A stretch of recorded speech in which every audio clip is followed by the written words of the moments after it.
प्यारे भाइयों और बहनों, नमस्कार। आज से ठीक 2 दिन बाद अंतर्राष्ट्रीय योग दिवस है। योग चेतना एवं शारीरिक स्वास्थ्य का उच्चतम शिखर है। बहुत से वैज्ञानिक अध्ययन इस बात की पुष्टि करते हैं कि योगासन शरीर की इम्यूनिटी बढ़ाने के साथ साथ शरीर की सक्रियता और मानसिक एकाग्रता को भी मजबूत करते हैं। योग विशुद्ध रूप से विज्ञान है और मेडिकल साइंस का मानना है कि योग के द्वारा अनुशासित तरीके से शरीर के अंदर स्वस्थ चित्त व्यवस्था निर्मित की जा सकती है।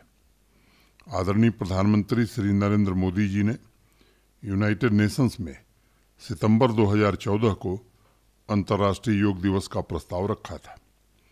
यूनाइटेड नेशंस के सदस्य देशों ने माना कि योग मानव स्वास्थ्य व कल्याण की दिशा में एक संपूर्ण नजरिया है।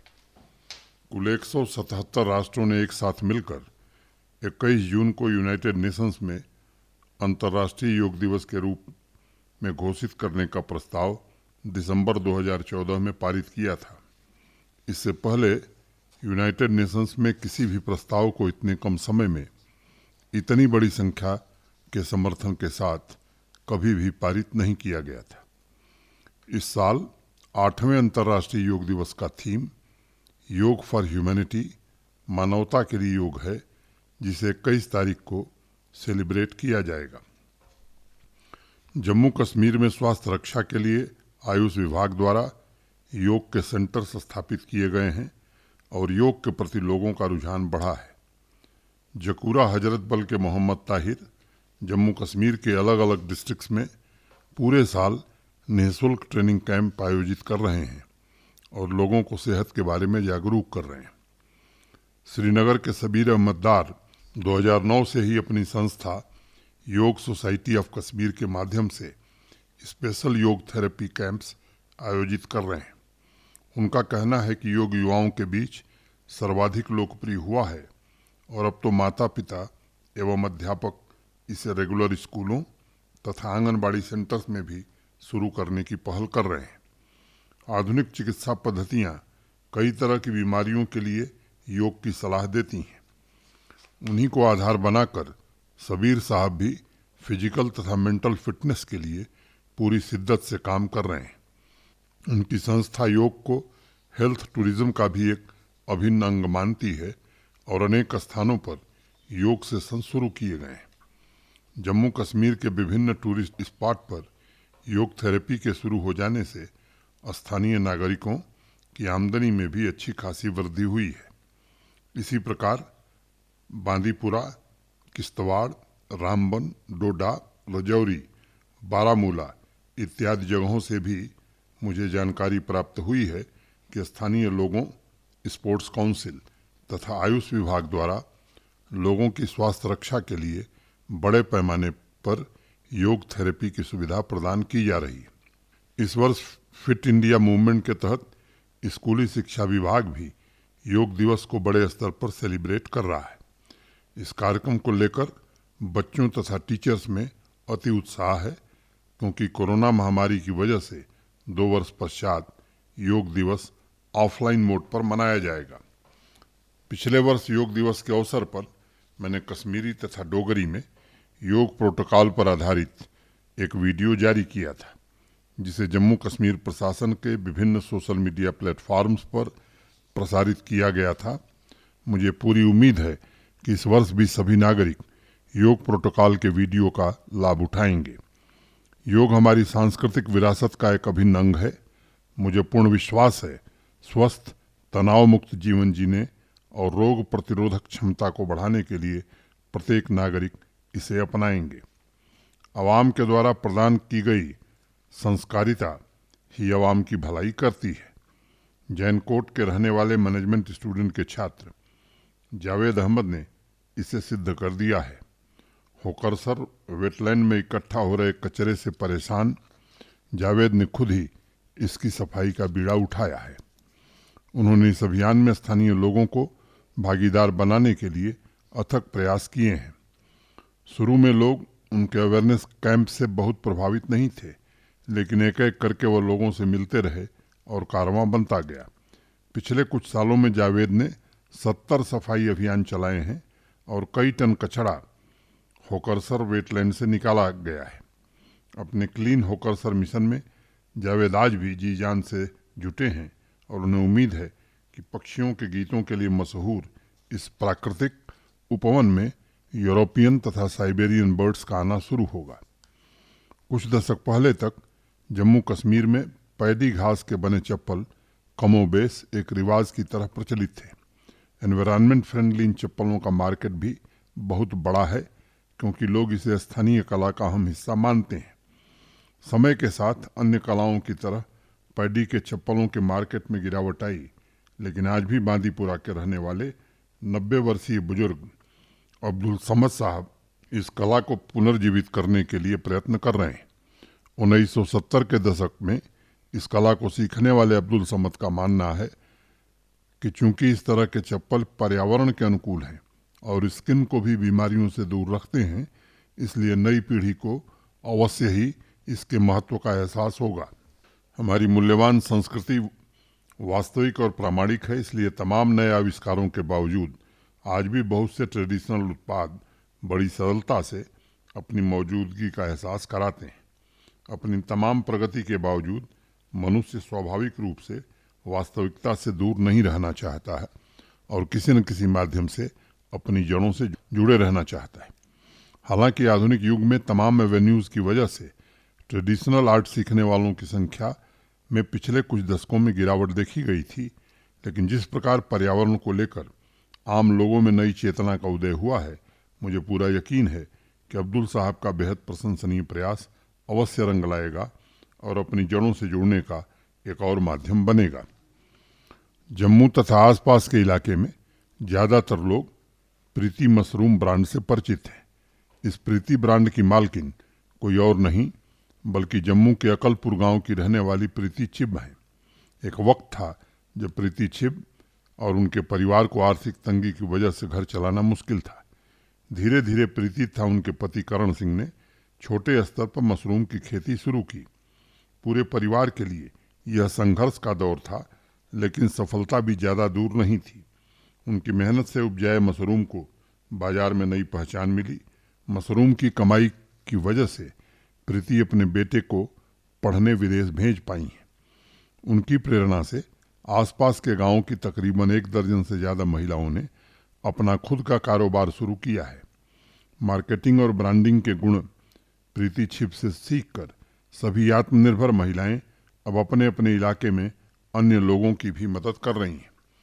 आज़ादी के अमृत महोत्सव में हम सभी को यह स्मरण रखना आवश्यक है कि हमारे देश की महिलाओं ने 7 दशक पहले स्वतंत्रता संग्राम सेनानियों के कंधे से कंधा मिलाकर संघर्ष किया था। भारत के संविधान में उन्हें पुरुषों के बराबर समानता प्रदान की गई है तथा नीति निर्माण से लेकर सतत आर्थिक विकास एवं सामाजिक विकास में उन्होंने महत्वपूर्ण भूमिका निभाई है।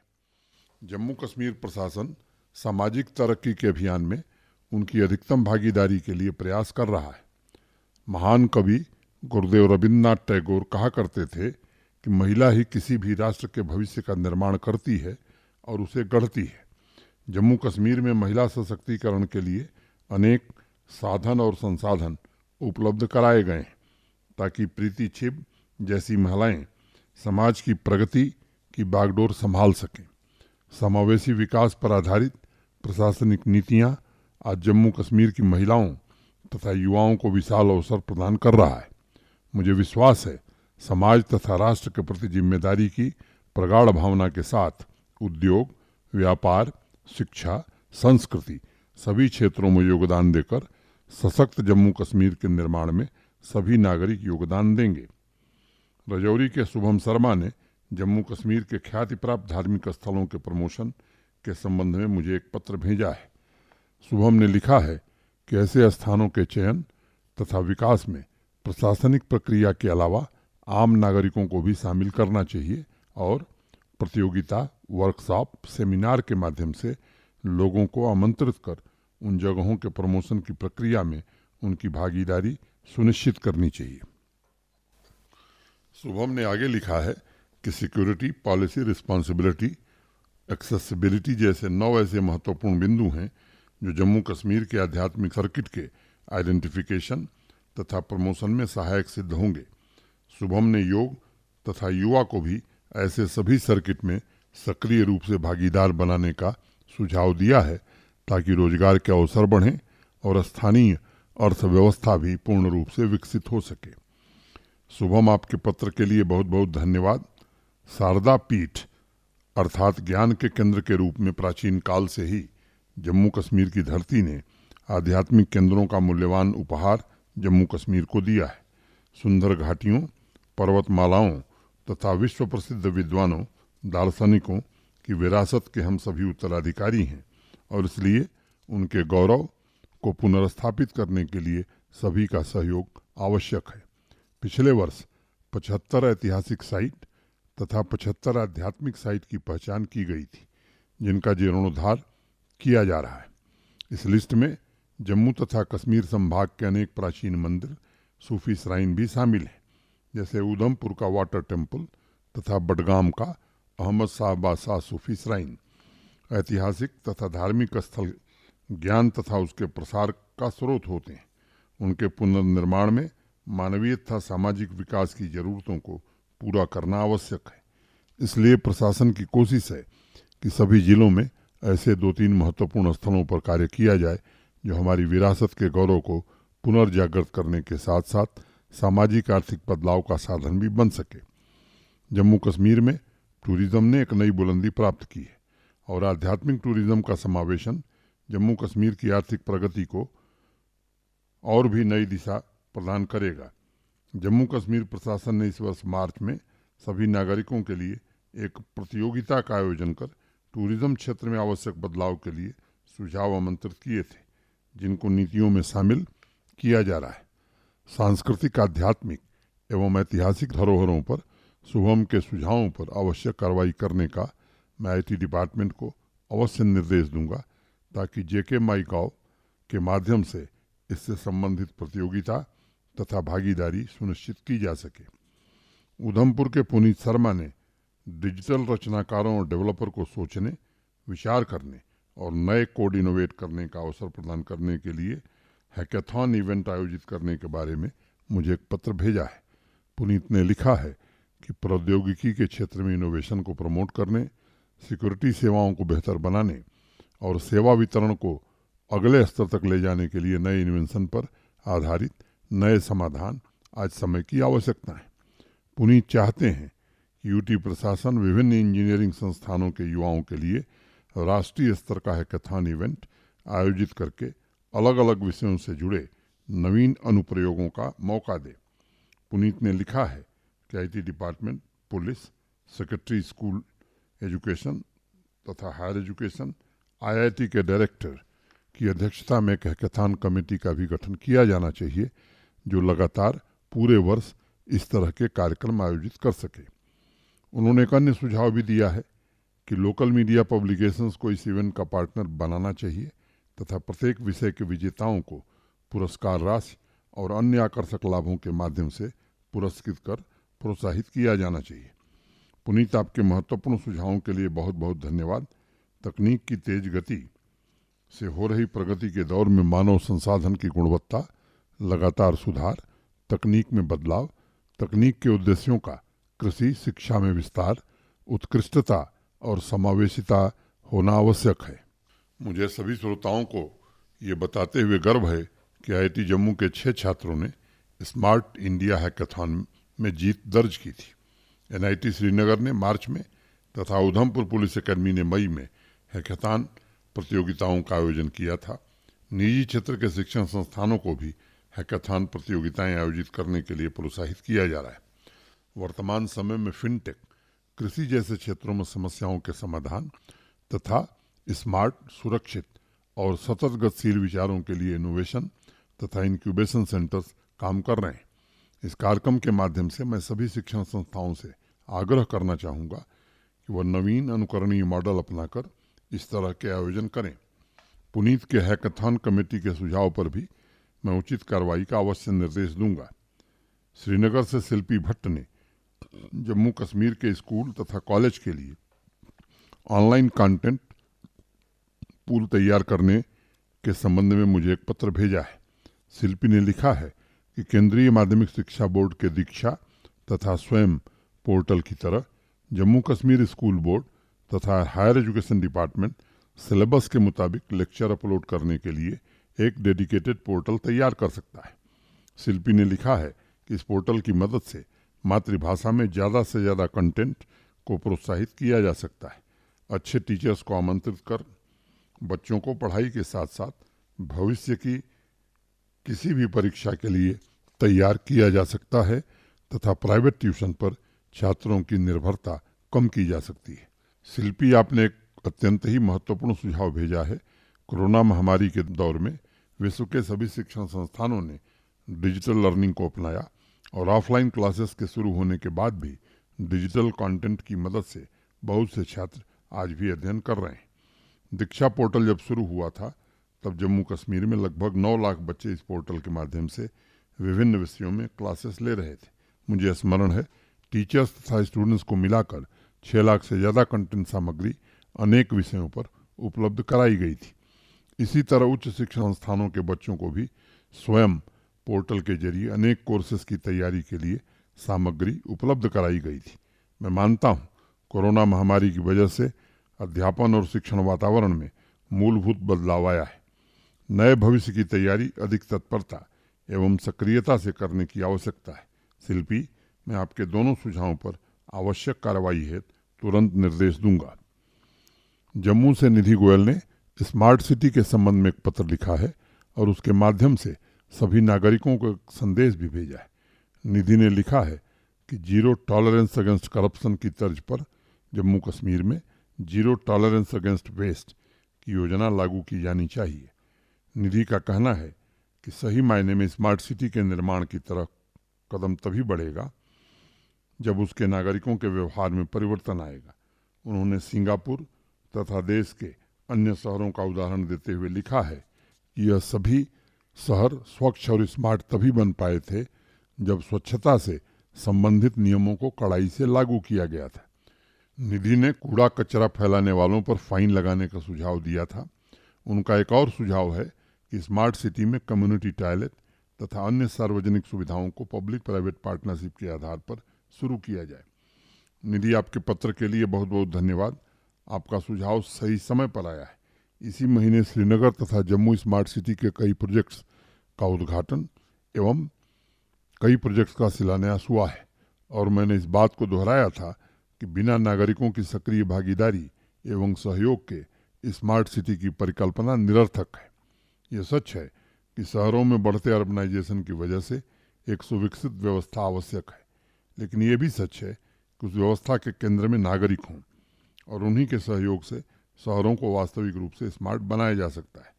चाहे हम कितनी भी अच्छी रोड बना लें, चाहे कितने भी मॉडर्न पब्लिक स्पेस का निर्माण कर लें, वह तब तक सभी के लिए ठोस लाभों में परिणत नहीं होगा जब तक हर नागरिक ओनरशिप की भावना से उसका रखरखाव और साफ सफाई नहीं करता है। आज जम्मू तथा श्रीनगर में स्मार्ट सिटी के प्रोजेक्ट्स के अलावा अन्य शहरों में भी सड़क, पानी, बिजली, ड्रेनेज, स्वच्छता, परिवहन, शिक्षा तथा स्वास्थ्य सुविधा जैसे बुनियादी शहरी और संरचना में आमूलचूल परिवर्तन किया जा रहा है। हम नई प्रौद्योगिकी के साथ आम आदमी की आवाज़ की समस्या पर भी कदम आगे बढ़ा रहे हैं। शहरों में नागरिकों के ऊपर फाइन का सुझाव पिछले वर्ष ठंड के दिनों में भी किसी ने मुझे भेजा था। उस वक्त भी मैंने सभी नागरिकों से आग्रह किया था कि वो अपनी सिविक ड्यूटी निभाएं ताकि जन भागीदारी की भावना से मिलजुल कर शहरों को स्वच्छ रखा जा सके। आज देश के अनेक शहरों तथा गांवों में जन भागीदारी के माध्यम से स्वच्छता अभियान को पूरा किया जा रहा है। स्वच्छ सर्वेक्षण में देश में सबसे अव्वल स्थान पाने वाले मध्य प्रदेश के इंदौर शहर में हर सप्ताह किसी न किसी इलाके में लोग श्रमदान करते दिखाई पड़ जाएंगे। इस तरह के आयोजन जम्मू कश्मीर के तमाम शहरों को स्वच्छ बनाने के लिए भी किए जा सकते हैं और उन कार्यक्रमों की सीधी जानकारी सभी नागरिक व्हाट्सएप के माध्यम से आवाम की आवाज़ कार्यक्रम के लिए भेज सकते हैं। हमें इस बात का हमेशा ध्यान रखना चाहिए कि जितनी समाज की तथा शहर की सेवा करेंगे उतनी ही हमें वापस उसी मात्रा में सुविधा भी मिलेगी। सेवा कभी व्यर्थ नहीं जाती है। एक छोटी सी कहानी है। एक दिन स्वर्ग के द्वार पर बड़ी भीड़ थी। कुछ लोग व्याकुल होकर चौकीदार से कह रहे थे कि भाई गेट खोलो, हमें जल्दी अंदर जाना है। चौकीदारों ने कहा, साहब थोड़ा इंतजार करिए, हम आपके बारे में पता लगा रहे हैं कि जो कर्म आपने धरती पर किए हैं उसका कोई मूल्य है कि नहीं है। इतने में एक दार्शनिक आ गए और उन्होंने तेज आवाज में चौकीदारों को कहा कि दरवाज़ा खोलो, मैं स्वर्ग में जाना चाहता हूँ। सालों से मैं समाज को नए नए सिद्धांत दे रहा हूँ, उन्हें जीने की विधियाँ सिखा रहा हूँ। चौकीदारों ने कहा कि महाशय थोड़ा सब्र करिए, हमें पता लगाने दीजिए कि आपने जो सिद्धांत लोगों को दिए वह तपस्या की श्रेणी में आएगा कि नहीं। ये सब बातें हो रही थीं, तभी एक चौकीदार की नज़र पंक्ति में खड़े सबसे आखिरी व्यक्ति पर पड़ी। उस चौकीदार ने भीड़ से उस व्यक्ति को आगे आने के लिए रास्ता देने का आग्रह किया। उस व्यक्ति की आंखों में आंसू गिर रहे थे। चौकीदार ने कहा, भाई तुम रोते क्यों हो? उस आदमी ने कहा कि लगता है कोई गलती से मुझे यहाँ ले आया, कहाँ स्वर्ग और कहाँ मैं, जरूर आप लोगों से कोई भूल हो गई। मैं तो बच्चों के खेलने के मैदान में साफ सफाई का काम करता था और जब काम खत्म हो जाता था तो बच्चों को नए नए खेल सिखाता था और उनकी देखभाल करता था। इतने से तुच्छ काम के लिए किसे स्वर्ग मिलता है? आप लोग कृपा करके मुझे नर्क का रास्ता बता दें तो बड़ी मेहरबानी होगी। ये बात सुनकर चौकीदार ने तुरंत स्वर्ग का गेट खोल दिया और बोला, जिस काम को आपने इतनी लगन से किया वही सच्ची सेवा है। सेवा हमेशा मौलिक होती है। महात्मा गांधी जी कहा करते थे, स्वच्छता को अपने आचरण में इस तरह अपना लो कि वो आपकी आदत बन जाए। मैं सभी नागरिकों से गांधी जी की राह पर चलकर शहर तथा गांव को स्वच्छ बनाए रखने का आग्रह करता हूँ। श्रीनगर से मेहरीन अल्ताफ ने शहर में ट्रांसपोर्ट व्यवस्था के संबंध में मुझे एक पत्र भेजा है। मेहरीन ने लिखा है कि श्रीनगर के बीजी रोड पर सुबह तथा शाम यानी ऑफिस आवर्स में जिला प्रशासन द्वारा रोड ट्रांसपोर्ट डिपार्टमेंट के द्वारा दिल्ली तथा अन्य शहरों की तरह लेडीज स्पेशल पिंक बसें चलानी चाहिए। उन्होंने आगे लिखा है कि जिस प्रकार दिल्ली मेट्रो में फर्स्ट कंपार्टमेंट को महिलाओं के लिए आरक्षित रखा जाता है, उसी प्रकार रोड ट्रांसपोर्ट की बसों में भी आगे के सीटों को महिलाओं के लिए आरक्षित किया जाना चाहिए। मेरीन लिखती हैं कि वर्तमान ट्रांसपोर्ट व्यवस्था महिलाओं के लिए अत्यंत असुविधाजनक है और पिंक बसों के शुरू हो जाने से उनमें आत्मविश्वास तथा सिक्योरिटी की भावना पैदा होगी। ट्रांसपोर्ट से ही संबंधित एक और सुझाव बारामूला से मुजफ्फरदार ने भेजा है। उन्होंने लिखा है कि प्रशासन को बसों तथा ट्रकों में ऑटोमेटिक फिटनेस टेस्ट किट अनिवार्य कर देना चाहिए, क्योंकि प्राइवेट एजेंसी द्वारा किए जा रहे टेस्ट में हमेशा ह्यूमन एरर की संभावना बनी रहती है। मेहरीन तथा मुजफ्फर आपके पत्र के लिए बहुत बहुत शुक्रिया। मैं ट्रांसपोर्ट विभाग तथा श्रीनगर डिस्ट्रिक्ट एडमिनिस्ट्रेशन को आपके सुझावों पर उचित कार्रवाई का अवश्य निर्देश दूंगा। मुझे स्मरण है रजौरी में पब्लिक प्राइवेट पार्टनरशिप के तहत पिंक ऑटो भी शुरू किए गए, जिसका वहाँ की महिलाओं ने बहुत स्वागत किया है। जहाँ तक ऑटोमेटिक फिटनेस टेस्ट किट्स के सुझाव की बात है, मैं ट्रांसपोर्ट से संबंधित अधिकारियों को इसका रिव्यू करके आवश्यक कार्रवाई का निर्देश दूंगा। श्रीनगर से अतहर खान ने BSNL ब्रॉडबैंड तथा लैंडलाइन की सुविधा के संबंध में एक पत्र लिखा है। अतहर ने लिखा है कि बहुत से शहरों तथा गाँवों में अभी भी BSNL ब्रॉडबैंड तथा लैंडलाइन ही इस्तेमाल होता है और इस क्षेत्र में प्राइवेट प्लेयर्स की उपस्थिति ना के बराबर है। अतहर ने आगे लिखा है कि कंपटीशन के अभाव में BSNL की सर्विस में वो बदलाव नहीं आ पाए हैं जैसी लोगों की अपेक्षा थी। अतहर चाहते हैं कि जम्मू कश्मीर प्रशासन BSNL के इलाकों में एक ऑडिट अवश्य करावे ताकि लोगों को लगातार हो रही असुविधा को दूर किया जा सके। साथ ही उन्होंने ये भी लिखा है कि प्रशासन ज़्यादा से ज़्यादा प्राइवेट टेलीकॉम प्लेयर्स को ब्रॉडबैंड सर्विसेज के लिए जम्मू कश्मीर आमंत्रित कर सकती है। अतहर आपके पत्र के लिए बहुत बहुत धन्यवाद। अभी अप्रैल में ब्रॉडबैंड को लेकर एक रिव्यू मीटिंग की गई थी, जिसमें BSNL के भी अधिकारी शामिल थे। प्रशासन नागरिकों को अच्छी इंटरनेट सेवा प्रदान करने के लिए प्रतिबद्ध है। हम इस तथ्य से वाकिफ़ हैं कि ज़्यादातर स्टूडेंट्स आजकल पढ़ाई हाइब्रिड तरीके से कर रहे हैं, इसलिए इंटरनेट एक अनिवार्य आवश्यकता बन गई। आपने सर्विसेज की तरफ ध्यान आकर्षित कराया है। इस पर निश्चित रूप से समय सीमा के भीतर कार्रवाई हो, इसका प्रयास किया जाएगा। प्यारे भाइयों और बहनों, आदरणीय प्रधानमंत्री जी के नेतृत्व में संपूर्ण देश में वन डिस्ट्रिक्ट वन प्रोडक्ट योजना शुरू की गई थी। इस योजना का मुख्य उद्देश्य सभी जिलों की क्षमता का सही दोहन करके उसे एक एक्सपोर्ट हब के रूप में विकसित करना है। मेरे ऑफिस ने वन डिस्ट्रिक्ट वन प्रोडक्ट से संबंधित जानकारियां सभी जिलों से जुटाई हैं और इस कार्यक्रम के माध्यम से मैं अलग अलग क्षेत्रों में कार्य कर रहे उत्पादक और व्यापारी वर्ग से आग्रह करना चाहूँगा कि केंद्र सरकार की ये स्कीम जिलों की आर्थिक तस्वीर बदलने में सक्षम है। इसलिए walnut, olive, lemon grass, spice इत्यादि प्रोडक्ट से जुड़े लोग संबंधित चुने हुए डिस्ट्रिक्ट में ऑफिसर से मिलकर इस योजना का लाभ उठा सकते हैं। केंद्र सरकार संबंधित यूनिट पर 35% सब्सिडी मुहैया करा रही है और इसके माध्यम से आपके प्रोडक्ट्स के लिए मार्केटिंग प्लेटफॉर्म की भी सुविधा प्रदान की जाएगी। डोडा जिले को पहले ऑलिव डिस्ट्रिक्ट घोषित किया गया था, लेकिन अब वहां वॉलनट के उत्पाद को देखते हुए उस पर पुनर्विचार किया जा रहा है। मुझे विश्वास है कि वॉलनट उगाने वाले डोडा के किसान भाई भी इस योजना का लाभ उठा पाएंगे। 23 तारीख यानी गुरुवार को सांबा के छन्नी फतवाल गांव में बाबा चमलियाल का मेला आयोजित होगा। कोरोना की वजह से पिछले 2 सालों से यह मेला स्थगित था। पिछले वर्ष मुझे छन्नी फतवाल गांव जाने का अवसर मिला था।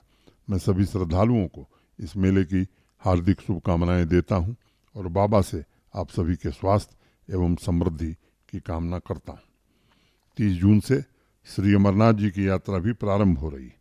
कोरोना के चलते पिछले 2 वर्षों तक यात्रा नहीं हो पाई थी।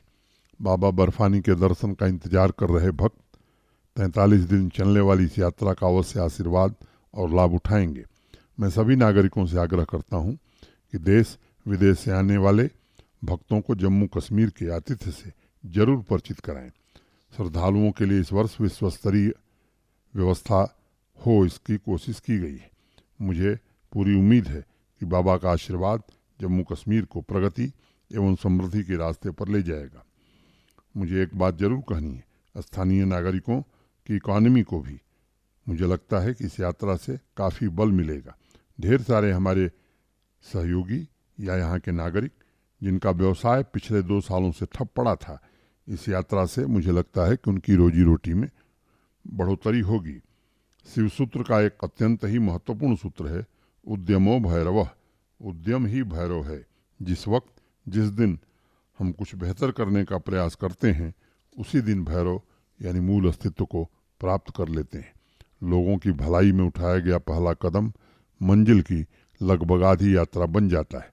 सभी नागरिक इसी भावना के साथ अपने श्रम को उद्यम बनाकर समाज की बेहतरी तरक्की के लिए काम करें। मैं ईश्वर से ऐसी कामना करता हूँ। बहुत बहुत धन्यवाद। जय हिंद।